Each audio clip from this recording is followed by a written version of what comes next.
What's good, everybody? It's your boy, Mr. CDK Boxing. Let's talk boxing, man. Listen, last night, PBC put on a phenomenal card from top to bottom, and I'm going to get right into it, and I'm going to start with the fight, man. Listen, Cool Boy. Shout out to Cool Boy, man. Stephen Fulton showed up and showed out last night. I didn't think he was gonna be able to do that, man. He went in there and handled Figueroa. I thought it was gonna be a different fight this time. I picked against Cool Boy. I was wrong, man. Cool Boy, you know what I'm saying? I was on the fence about it. You know what I'm saying? I did take Cool Boy on one of my cards, one of my tickets, and I took you know what I'm saying, Figueroa on one. But needless to say, man, listen, he looked sharp last night. He looked like he's 126 pounds. Looks like the right weight for him. I think there are some great fights for him right there, man. I ain't gonna lie, people are not talking about this, but what about, man, Stephen Cool Boy and Gary Russell Jr., man, Mr. Gary Russell Jr. If we can get Mr. Gary Russell Jr., I don't know if he's retired or what. If we can get him to come out of retirement, man, and for those two guys to go ahead and get in the ring, that might be a special fight. But there are some nice fights right there at 126 for Cool Boy. I don't know what happened over there, man, when he went over to Japan. I can't say, man. Cool Boy didn't look like Cool Boy that night. That says a lot about Monster anyway, but I still believe, man, there were other things taking place. I think Cool Boy could have showed up, maybe not win, but I think Cool Boy could have definitely put on a better fight than what he put on against Monster anyway over there. Man, now, let's get right into it, brother. Man, fight maybe of the year candidate. Man, listen, Pitbull Cruz and Ferrero. Ferrero, how you pronounce his name. I don't want to butcher his name. That was an excellent fight. Listen, man, both of those guys came to fight. At one time, I thought, Pitbull had shot his low, basically paused. You know what I'm saying? He let his hands go early, and I thought it was over, man. But down the back end, boy, they were coming, they were throwing, they were swinging, and that's the type of fights you want, man. You want to see fighters go out there and put it all on the line, man. And they done that. You know what I'm saying? Pitbull and him done that. That's a fight, man. I didn't like some of the scorecards. I can't lie. A lot of times, them scorecards, they be ridiculous. The judges, I don't know what they be looking at. But maybe it's a different feel when you're sitting right there by the ring. Maybe you see something that we don't. I want to try to give these judges the benefit of the doubt and say that every time, well, we have a situation like this, they're not going to go out there and do something like that. But that's what happens, man. You know what I'm saying? It was an excellent fight, needless to say. I think everybody enjoyed it. And really, all it did was get us ready for the main event. And now, man, the Mexican monster still running wild. A lot of questions were answered last night about David Morrell. Was he ready for the big stage? Is he tough? Is he a great fighter? Well, all those questions, man, I can say this right here. I put a check by every one of them. David Morrell is an excellent fighter. David Morrell looked good last night. He just ran into the Mexican Monster, man. And the Mexican Monster, we know both of those guys threw about the same amount of punches. So a lot of the questions about could he keep pace, that is the thing with the Mexican Monster. You have to be able to keep pace with him, I said. But you also got to be able to land. The Mexican Monster, David Benavidez, landed 41% of his shots, man. That's a high percentage in boxing. When you land 41% of your shots, that is a high percentage.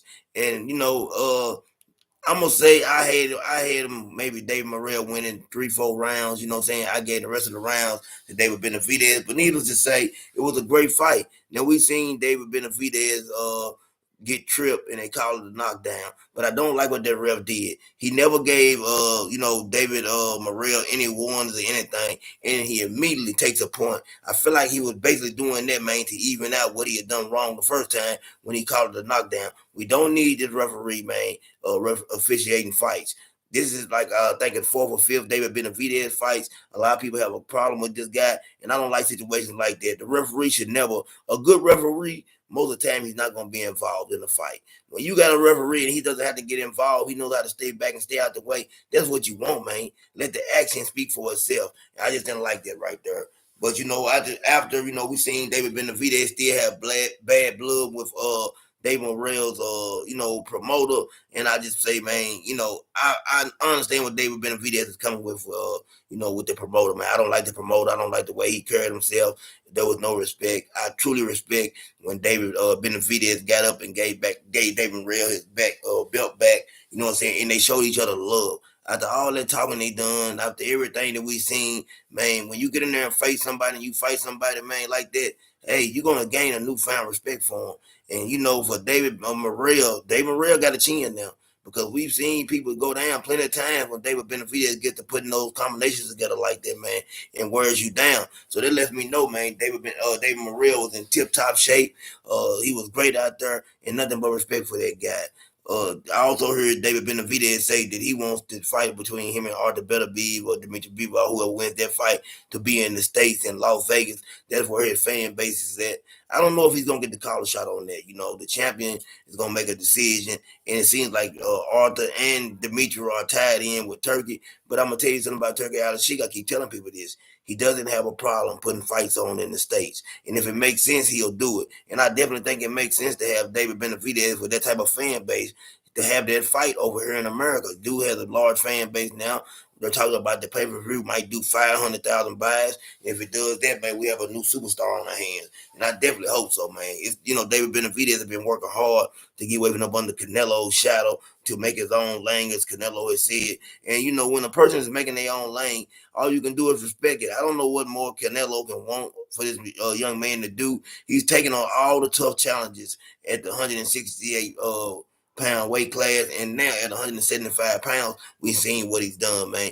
How much more do you want for him? Listen, man, y'all check us out, man. Me and my brothers, we got a new, like we're putting together our own band. We're gonna say the band, we're putting together a real band, Sports Talk Network, man. Me, BVO Boxing, Prize Fighter, Free, Crush the Legend, man, Marky Dan, all of us are coming together. And if I left anybody's name out, I apologize. I'm not trying to leave your name out, but we're coming together, man. You see all the other people doing their thing. We're putting it together. It's time for us to show up and show out and do our thing. And we're going to be talking about other sports outside of boxing. We're going to be covering on everything. We're going to be talking about basketball, baseball, football, hockey if we got to. We're going to cover everything, man, with us coming together. And that's what we're working on right now. And it will be together real soon.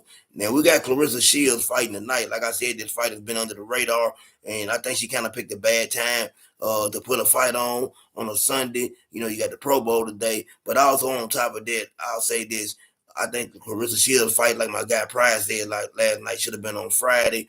And I think they should have maybe had it a week earlier or a week later, but not at the same time as this fight card right here, man. This was a big fight card last night, and I don't know, but I'm rooting for Claressa Shields. I think she takes care of business, but I just think Claressa Shields and whoever the promoters or whoever, they picked a bad time because you're not hearing a lot about her fight.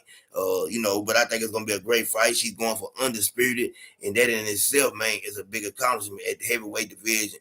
Undisputed champion at heavyweight. Shout out to the GOAT, you know what I'm saying? I think she's gonna do a thing tonight. I will be covering that fight, you know what I'm saying? No doubt. If it's a fight, I'm gonna cover it. Simple as that. But y'all be looking out for, man, me, BVO, Crush, Prize, Free, all of us. Look out for us, man. We doing our thing and we moving forward, man. And even I want to get my brother Greenlight in on this too as well, man. I want him to become a part of this, man.